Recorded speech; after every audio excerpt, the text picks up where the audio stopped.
I don't have to put them on. Okay, we're back. No, you don't. You're all set. Let me introduce you. This is Impact on KLOS. My name is Frank Sontag. I do have an in-studio guest who will be here for the duration of the program until 8 o'clock. He is the founder of the Frontline Foundation. He's been here a few times before, a couple times, many times. He's my good friend Ray Castellani. How are you, Ray? I'm awake, and Frank, it's really good to be here this morning, and it's always great in the morning because I feel like I'm not in the middle of the night. I don't know how you do it, but take lots of naps. Lots of naps. I take lots of naps too, Frank. It doesn't help me. Oh. I want to, I've started out several of the programs we had with thanks, and I've got to again thank you, thank all the tremendous amount of support from the people that have listened to KLOS, and that are listening to KLOS, and that haven't contacted us in any way, shape, or form. I have one little story to tell you. I was driving down to Frontline. I think it was on Monday. No, Thursday or Friday, I forget what day. And all of a sudden there's a white car behind me, and she pulls up alongside of me, and she says, "I'd like to talk to you."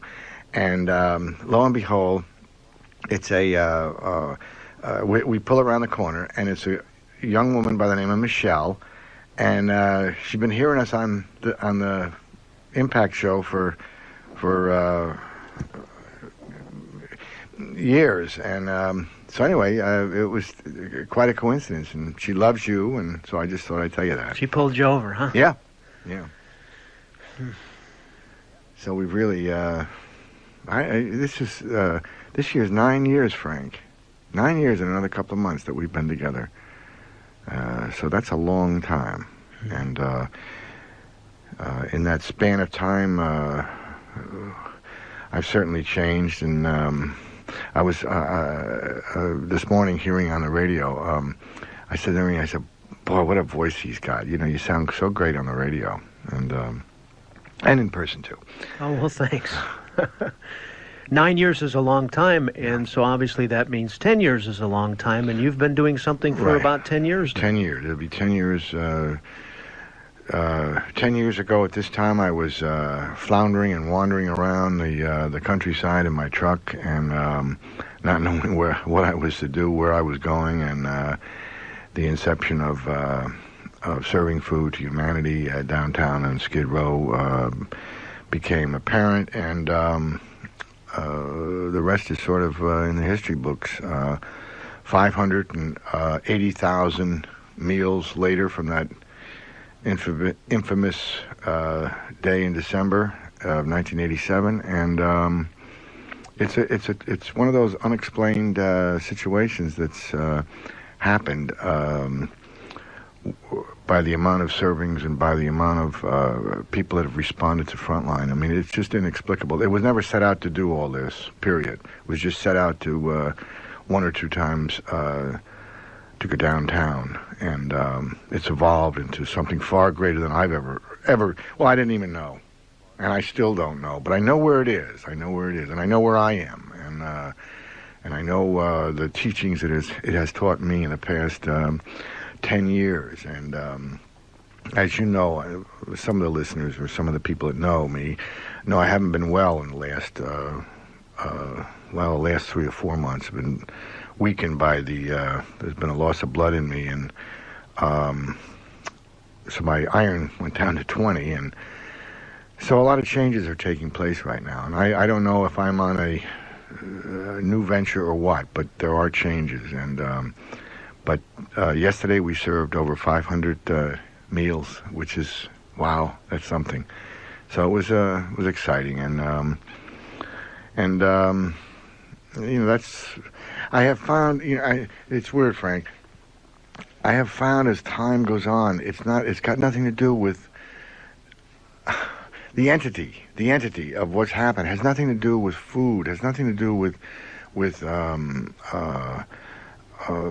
kitchens and soliciting for fundraisings and things like that. It's got nothing to do with that. It's got to do with understanding and compassion It's got to do with, and there was a tremendous thing that's happened to me in the past, well, I'm going to say the past 3 years, and I've been able to articulate it to a degree, and I've been trying to tell people it's not about the food. It's not about 580,000 meals. It's not about any of that. It's about the union of two groups of people. It's about the union of the haves and the have-nots, if you want to put it that way, which make one, and I believe that. It's also evolved with me that the concepts of life have changed. It's also about the fact that as I became freer of self, which was probably one of the biggest restrictions of my life, and I only speak for myself, and don't, please, anybody listening, don't get angry. Not this morning. It's Sunday morning. Please relax, take it easy, put the anger in your back pocket, and just relax. Anyway, that the freedom of self, the freer I became of self,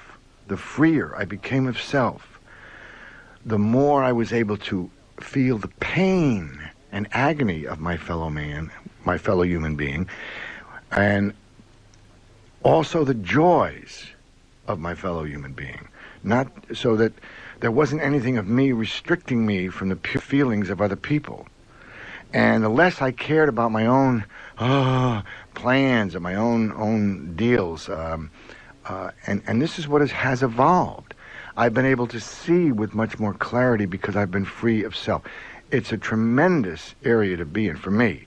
Tremendous area to be in. Not to disregard what's going on, because I don't. I feel more acutely of what's going on in our society.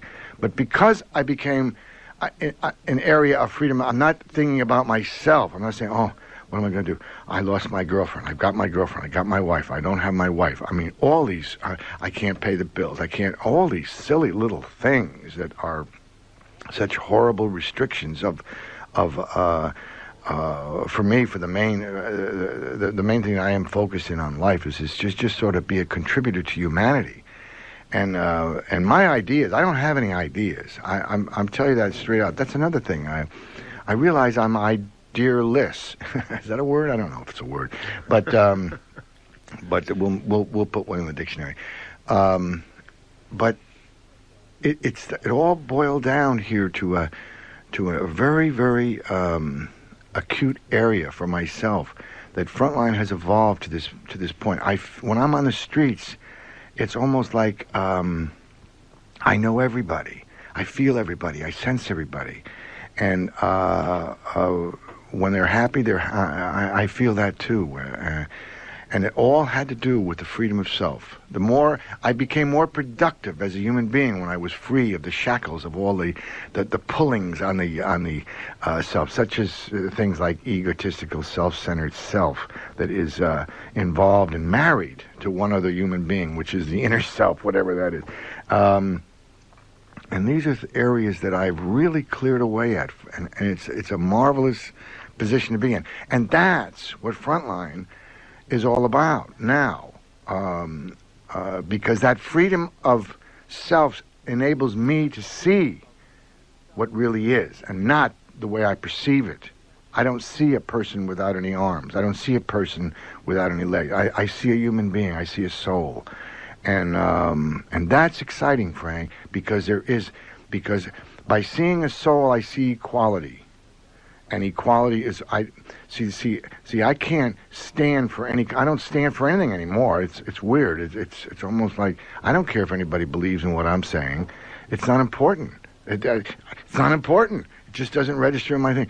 But it is important for me to understand you and to contribute to today or to a given situation. And that's the freedom of self that's happened to me. And I have to say this, because if I hold this in, then I am deceiving the true reality of what I really am, because I want you to like me, or because I'm afraid to say these things. Well, fear doesn't enter in it, but it would be if I didn't want anybody to know my insides. But I have to just say, this is the way it is. Now, then people will obviously will castigate again because they're not in tune with this. I'm not asking you to be in tune with this. I'm just saying this is where I am. And again, I use that old thing I've used many times. Just respect where I am because I respect where they are. If a person is consumed with hate, if a person is consumed with prejudice, if a person is consumed with anger, frustration, worry, torment, my God, I understand that. I can't do anything about it. I can only keep going on my way. But can you imagine the human beings, how many people today, right this moment, are consumed with hate? Sitting there smoking a cigarette, drinking a drink or whatever it is, or Howard coffee, and consumed in hate. I hate my wife, I hate my kids, I hate my job, I hate. Just on, I hate the police, I hate the government. I mean, geez, anybody except myself. Because I am so shackled with self. I have this consumed with hate. And that's what it's all about. That's what this freedom of self is all about. And I don't have any of those shackles on. I don't have anything to prove. I'm a proveless kind of guy. I just go along, walking along, and or whatever it is along life's path. But I believe in this, Frank. Anyway, I rambled on a little bit. No, you did. No, you didn't. In fact, it brings me to the next question, kind of dovetails into it. Frontline, and people that hear you've been on before, automatically think Frontline. Okay, they feed people, and now you're saying something different. But my question is this. In the area of service to humanity, some of us maybe do it because we feel good, and there it gets back to that self again. Right. You've oftentimes said on the program that you've been humbled by the opportunity to be an instrument of God. Right. So what I would like you to talk about is what you've talked about for the last 10 minutes, but talk more about doing things without conditions. Giving for the sake of giving and asking nothing in return. Frank, that ties in with what I had just shared or spoke about here. To give for the purity of giving, just to give for no other reason except to give. This is again attachment to the freedom of self. Because you see, if I want to feel good, and I'm going to go help or look and see and touch something that is, I don't have to see bombs going off to realize the pain that's surrounding that. I don't have to see these things. I don't have to see starving children on billboards because the propaganda to put this stuff out to get money from your pocket will be much more advantageous for me to receive that money if I put a kid's picture on there with no arms or something like that waddling around. That's going to so I don't have to see that. I feel that pain anyway. And to be a contributor or to be of service is an honor and a privilege for me. The clearer I became of myself, the more I could do for others. And service is one of the most powerful things because most people, a lot of people come to Frontline. A lot of people come to do a lot of things because they want to feel good or they want to have a feeling of, geez, I have an inner feeling that feels really good, and that's why I do this. Well, I've never felt good about what I've done. I never have. I can talk about this, and anybody want to question me on this, no problem. When you go out and serve 580,000 meals, come back and talk to me, and we'll sit down and we'll see how you feel. Because that's where it's at. It can only be judged by what I've done or what I'm attempting to do, not by what I'm saying or talking about or dreaming about. Say it's what I helped this little old lady across the street and I didn't feel anything. All I felt is I did an action. I took an action. I helped somebody else. And that's what it's about. And it's about if everybody in this whole world thought, not even did, but thought about another human being, the whole world would be in an instant be in a totally different place. That's just thought of. So you can imagine what the action of would portray, or the service, to be of service to mankind. It is an honor, a privilege for me to be of service to another human being. This is what I believe. If I came here and believed that we should kill all this, or we should annihilate all that, or we should put this one down and put that one down.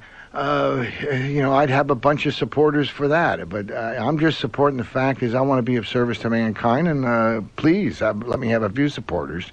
And my ideology is nothing, but my actions will speak for themselves, and so it's a tremendous thing to be free of self, to be of service, and not even give it a thought.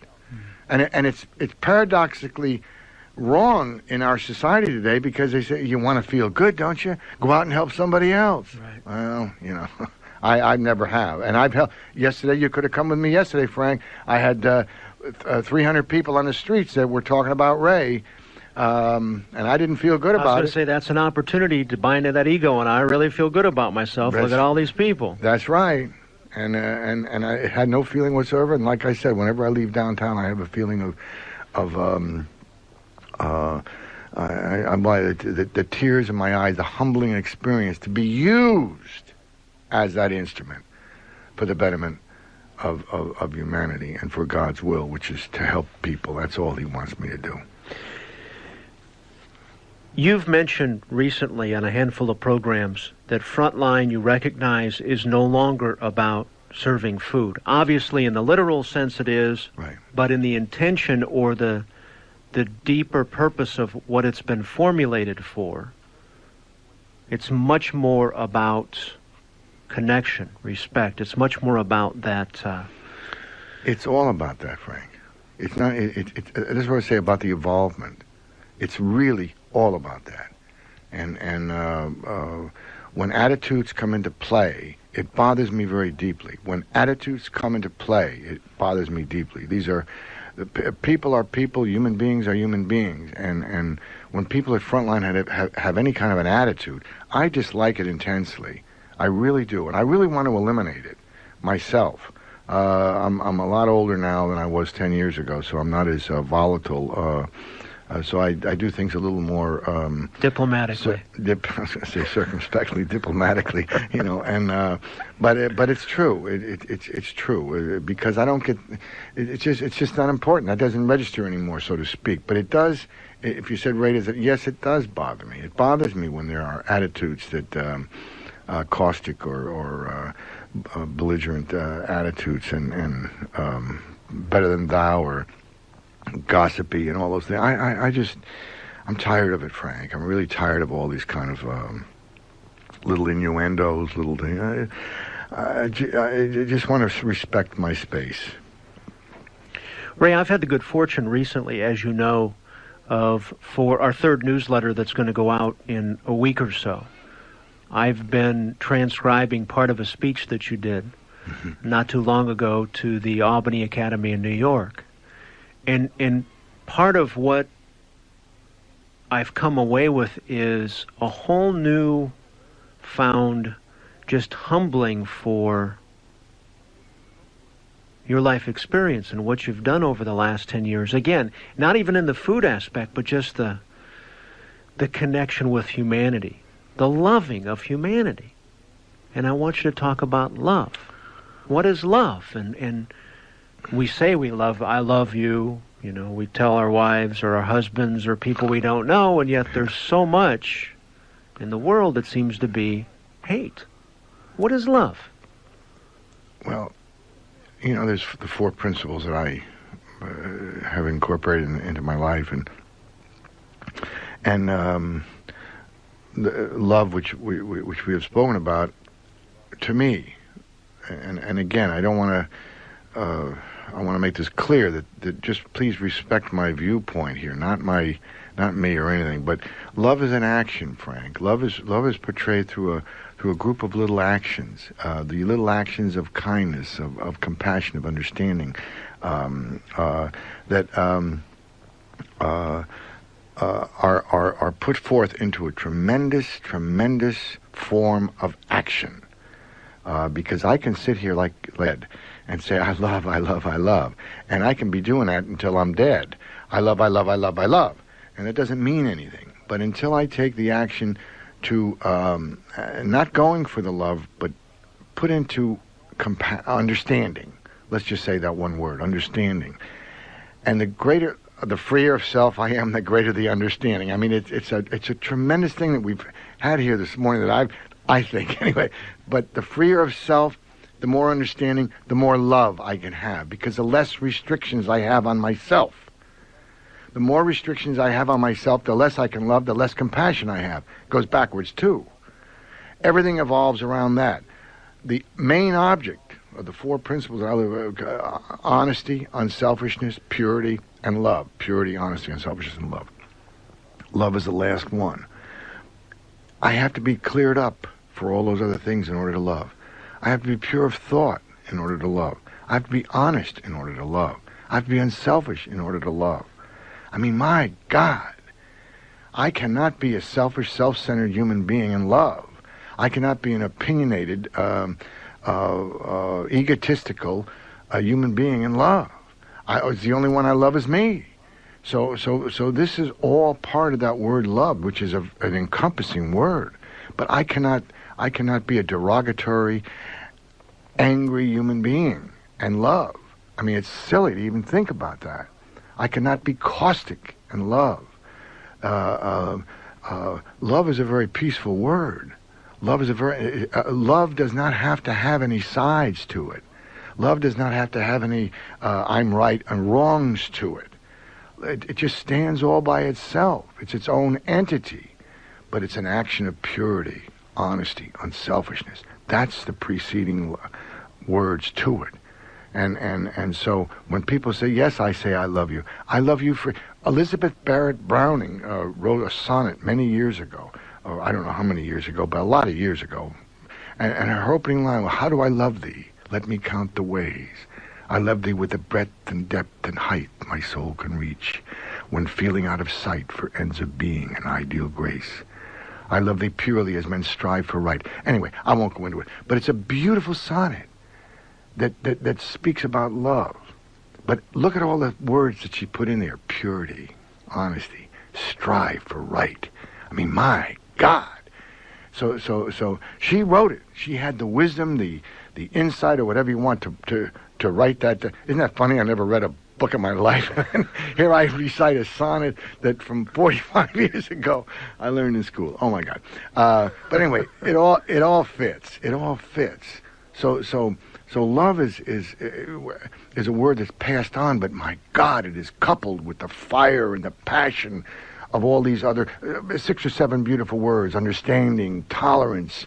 That's what it's all about, and it can't be any different. It can't be any different because there's no more love. Love is love, L-O-V-E. That's just spelt that way, and so it's then by encompassing. We have talked about Mother Teresa. I mean, my God, she's just one ball of purity, one ball of honesty, one ball of unselfishness. My God. And she probably never says the word love because she doesn't have to, because she exists in that area. And maybe Gandhi, who you've spoke about, I don't know the writings of that man, but I imagine he's pretty powerful. The words that he must say must be pretty powerful. I wish I was, in this particular moment, I wish I was well-read because I could spout out some of these names. But it's not important. Maybe it's better that I don't know, because if I'm spouting words and it corresponds with some of these other people, then I'm in good company. So that's the word love. It is thrown around with abandoned recklessness, but there is a deep, deep intensity to this word. There's a deep, deep intensity to the ramifications of saying I love.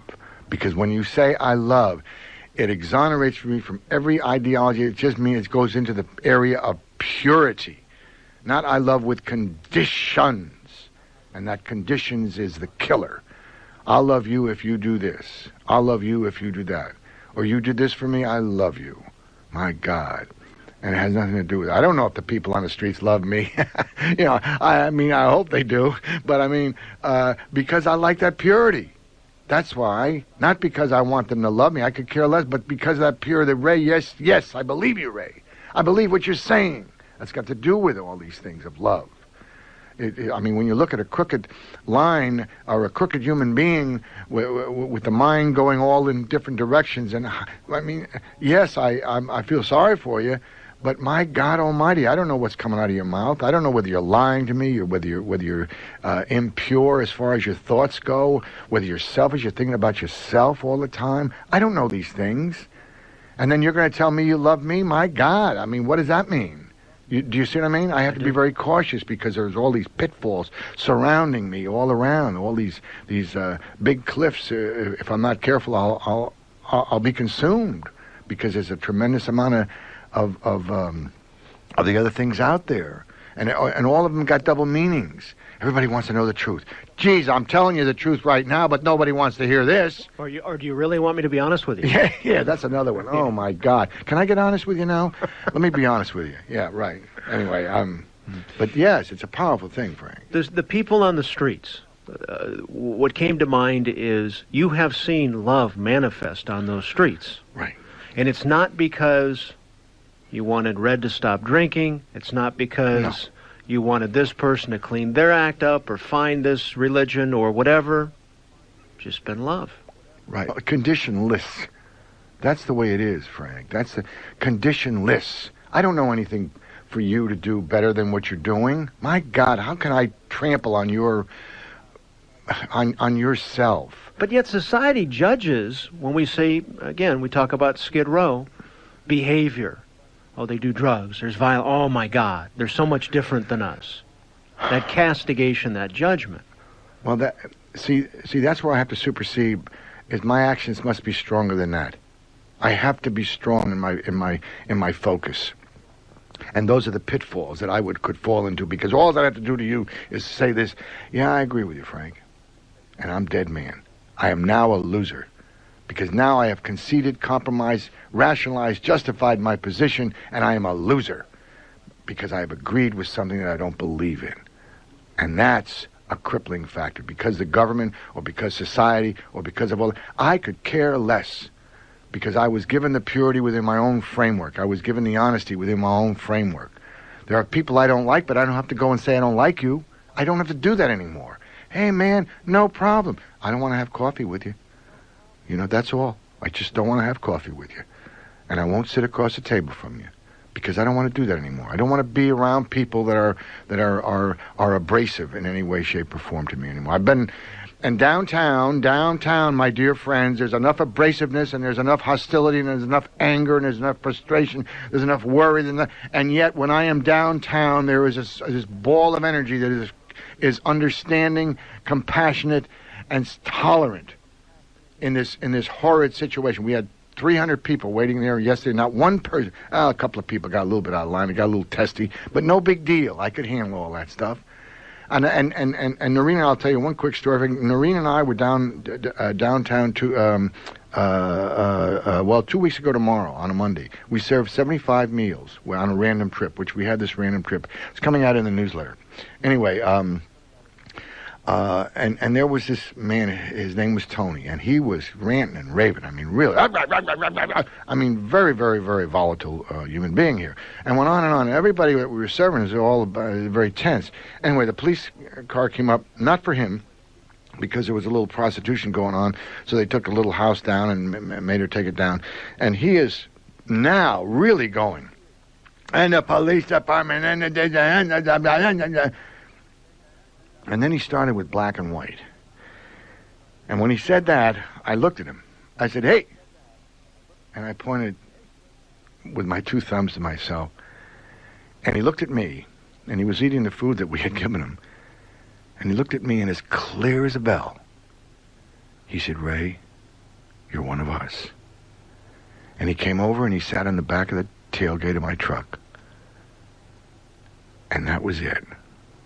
I said, my God Almighty. I mean, that's how close of a union that I have with a man that is raging one moment from drugs, whatever you want to call it. I could care less. I don't even know. It's irrelevant to me. But there was a human being. And in that split second when I said, hey, the connection between him and myself became apparent.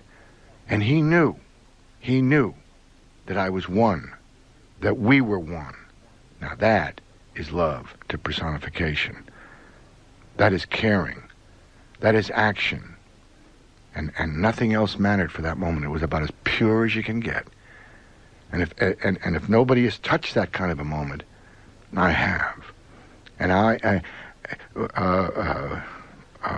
the poorest of the poor is what Mother Teresa talks of. Excuse me. I understand that. I understand that point of view. When I am on Skid Row, and why I went to Skid Row, I don't know. I was obedient. I love that word. Obedient to the direction. I'm sick and tired of people talking about I can't, and what. I was obedient to the direction of me helping out in a specific area. I was obedient to my God as I understand him. I wasn't floundering around with wishy-washy ideas. I am totally unequivocally focused in what I am to do in life. And what I am to do in my next venture of life, which I don't know what is, but I believe it'll be given to me before I die. I'm not ready to die yet, folks, so you might hear me a few more times on the Frank Sontag Show. Anyway, Frank, there's some powerful stuff there. My in-studio guest is the founder of the Frontline Foundation, Ray Castellani. I think what I'd like to do now is just take care of what bit of business we have. In fact, we'll open the phones. If anybody has any questions or comments for you this morning, they can give us a call at 1-800-955-5567 or 1-800-955-KLOS. If you have a question about Frontline or anything you'd like to share, you can call us. And as always, Tammy Richardson will pick up the phone. She's in the other room awaiting your calls, and we will be back. We are back, and this is the Impact program on KLOS. My name is Frank Sontag, and in studio I have the founder of the Frontline Foundation, which just a couple of months short of 10 years has served 580,000 meals on the streets of downtown Los Angeles on Skid Row. And that has been done on, literally, nickels and dimes. Is that not correct, Ray? When it was orchestrated to me, Frank, when it was orchestrated to me 10 years ago to do this, and that I said I was obedient to the idea, it was also orchestrated at the time I was to receive no compensation for what I was to do, which I only thought was one time, so it was not a big deal. And also not to solicit money. I can tell people what I do. I can tell people how I do it. If they want to donate money, or the $3 club, the Frontline 80, or corporate, it doesn't make any difference. But I am not to go to you and say, listen, I need X amount of dollars to build my my other room on the facility or things like that. If I don't have the money, if I don't have the food, then fine, I close down. But in the past 10 years, with this philosophy in place, 580,000 meals have been served. Over I would probably say $600,000 in cash, because I do have to run the facility, and probably close to $2 million worth of goods that have been donated. And I haven't asked for a thing. Now that, again, is a true miracle. Plus thousands and thousands of volunteers that have put in their time and effort to this entity.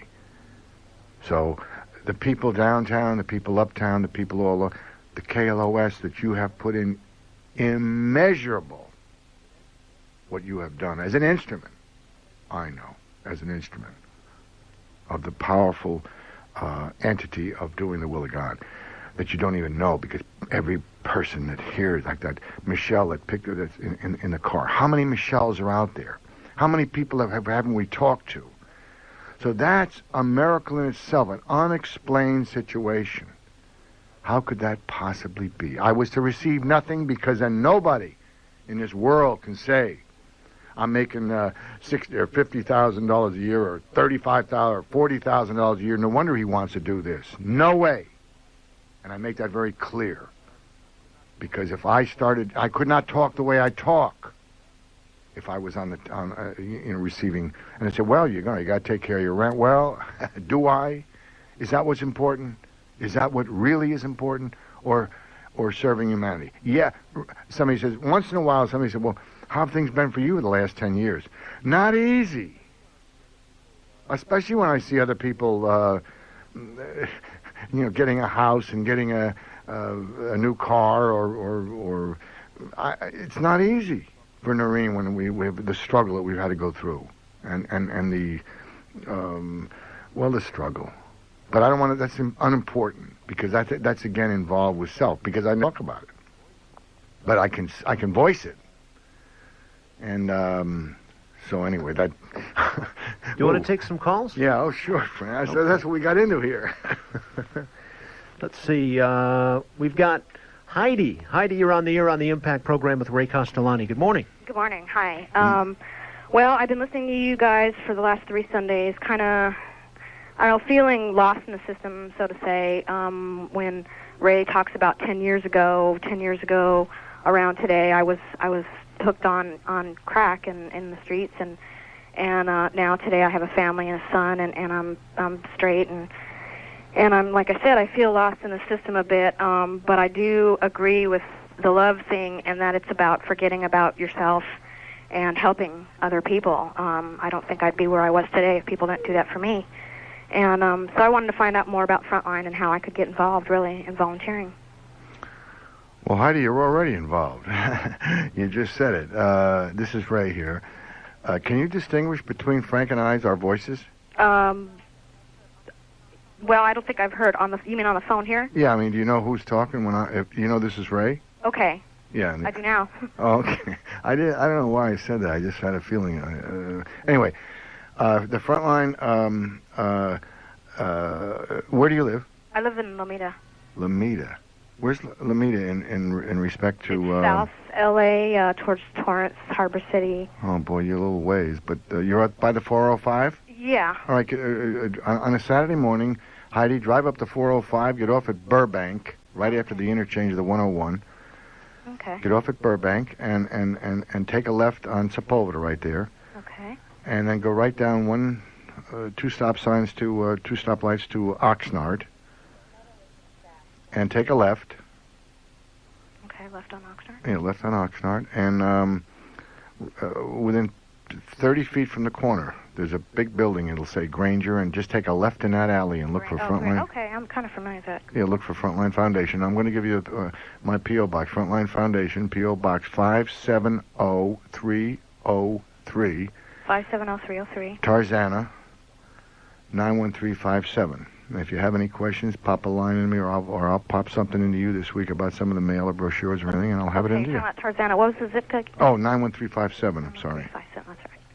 So yeah, I was just really relating to you about the selfishness and the love and the, and we all, I think, are guilty of that at times in our lives, obviously. Well, have to be. I mean, Heidi, I certainly, I led my own little pack of selfishness, self-centered, egotistical, and all that stuff. I mean, we didn't go into that today. What the change took place, but you have gotten off crack and straightened your life out, and you're a contributor to the mainstream of life, and that's beautiful. I mean, and whatever it is, even if it's in like I've always said many a times, just saying hello to the garage man when you go to give him your car to get fixed or get gas in the morning. Hello, sir. How are you? And have that openness and purity through your eyes to that entity, not just saying hello, how are you, but really putting that purity into there, and that's what you're clear for. And I'll tell you something too. I deal totally on Skid Row with cracks and heroin and all sorts of alcohol, you name it. But these are my people. These are my people, and I love them and they love me because of that purity. What I'm saying to you, I just go and say hello to them. Mm-hmm. I say hello, good morning. You extend out your hand. That's all. Yeah. That's it. That's all I do. Heidi, that's all I do. I mean, it's crazy to say that, but you can do. You don't have to be with Frontline. You can do it right on your corner this morning. Well, you know what? That brings me to that I think about trying to help out the kids of today, and that there's a little house available, for rent that I once was in that halfway house myself, and now it's up for rent. And I get these ideas that, hey, with just a little bit of this or that, I'd like to set something up where, not the foster care system, but a free service that helps out our young people, that gets them, like you said, telling them, showing, hey, somebody cares. That's all. Somebody cares about you and where you're going. That's all. And if you will be strongly moved, if it is to be, the idea is great, but if you are strong, even stronger than that, moved to do that, then you will do it, because it's in God's hand. Period. End of the statement. You're out of the picture. Yes. Oh, I agree, 100%. Okay. And remember that you are a pure instrument right now, to be of service to humanity. Right now. You don't need any lessons. You don't need anything. All you got to do is just if you go further than that, fine. But all you have to do is just this morning when you go to the store or something, say, hello, sir. Hello, woman. How are you? Mm-hmm. And that's it. And that's all I do. I mean, I wish I could say I was a miracle worker, but I'm not. I'm just a little guy. No, I'm not a little guy. But I'm a guy trudging along here. But I believe in what I'm saying, Heidi. Make no mistake about that. I believe in what I say, and I have testimony of what I'm saying by the thousands of people that I can walk the streets. I have testimony from the people of Skid Row because of the caring that they have put forth to me and the caring that I put forth to them. The communion. And that's what I believe in. And see, Heidi, I have to talk. Let me walk the way I talk, not let me talk the way I hope to walk. You understand that? Yeah, at times, like we talk about, we fall short, and I think I find myself, struggling with that. I don't always walk as I talk as much as I want to all the time, and the struggle with that, and I think that's where you're talking about, let go of that, right. Go Heidi, help somebody. Do you want to know how to end that? Don't do any more talking. It's that simple, because you're pure right the way you are. You have consummated it today. It is so simple, Heidi. You have got the beautiful spirit, and all that you've got to do today. Do you have children right there? I have a son. Yeah. You have sons. Hey, look at your son. Hold him.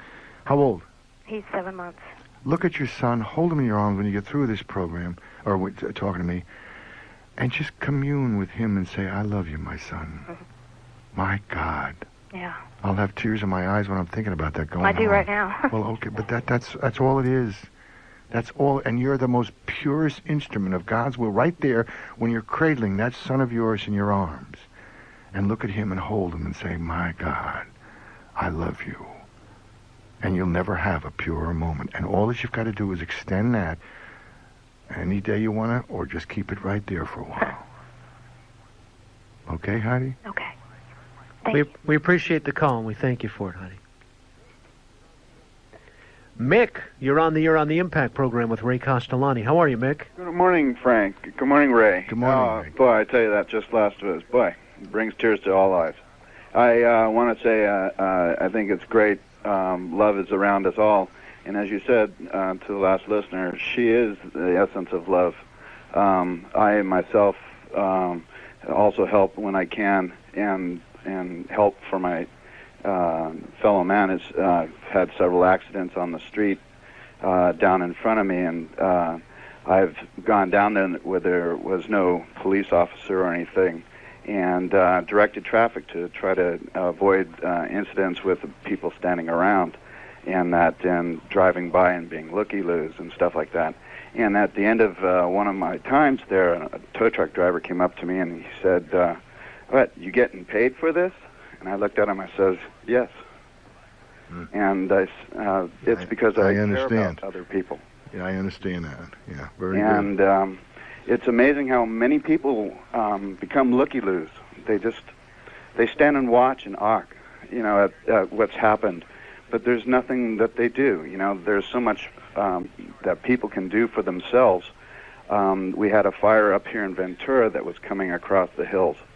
I left my house to go start working on a fire break, and when I got up there, I watched these people standing there with their children on their backs, just watching the fire and saying, well, I hope the fire department will be here. Mm-hmm. And I've lived here in Southern California all my life, and I've seen the fires reach the sea, from many miles inland. And it's amazing how many people just sat there and watched and did nothing. And it's frightening. As I'm reaching, I'm middle-aged, and it's frightening to think that so many people are so disheartening that they don't even care about their own parents. And many of the people that you're feeding in the lines are many people like myself, and who, as well, I've fed people in the park and have helped find work for other people, find housing and stuff. It's a caring, it's an inner feeling, and that it's the child in you. It's the heart of everybody. And if everybody would just contact that in themselves, they would solve every bit of crime or destitute or whatever. I can see Ray's eyes when he walks with a smile on his face, yet when he ponders, he wanders. And it's just a matter of just knowing what love is, trying to solve it for yourself so that you can carry the thought forward. And I think Bob Marley did it well in a song, Is This Love? And I think I would like to put a request for that as one of the songs for the beginning of the radio sequence. All right. We appreciate your call, Mick, and thank you for it. Thank you, Mick. Ray, we've got a couple of moments here. Oh, boy. It's over. Quick. I want to thank you for coming down. I know you drive a long way to get here, and you share a few moments on our Sunday morning program with myself and my listeners. And you have so many times thanked me for what I do, and have been very articulate about it and caring about it, of which I really immensely appreciate. And I have to tell you that I thank you for not only what you've done, Ray, or been a part of, but just for being my friend and for loving me unconditionally. And I'm just so grateful to have you in my life. You maybe don't have much of an idea. Maybe you do, I don't know. But I see our time is so precious together, and I appreciate you coming down and sharing some of that time, not only with me, but for so many people that may or may not know you, may or may not ever know you. But I just, I want to thank you for coming down this morning very much. And we've got a few moments left, and anything you feel compelled to share in closing, want to mention anything at all, Ray, you've got our airwaves for a few moments here. Well, Frank, again, I thank you, and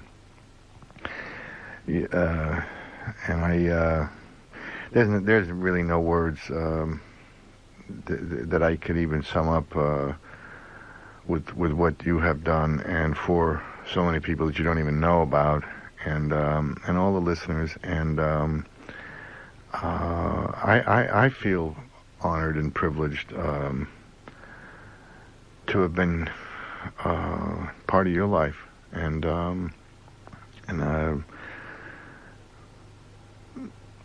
I think you said it better than me. I think I better shut up because I'll start crying. Let me give out the mailing address to Frontline. To anyone that would like to contact you or just drop you a line and say, "Hey, Ray, I heard you. How you doing?" Whatever. The mailing address is Frontline Foundation. It's P.O. Box 570-303, and the city is Tarzana. The zip code is 91357. I'll say it again. Frontline Foundation, P.O. Box 570-303, Tarzana 91357.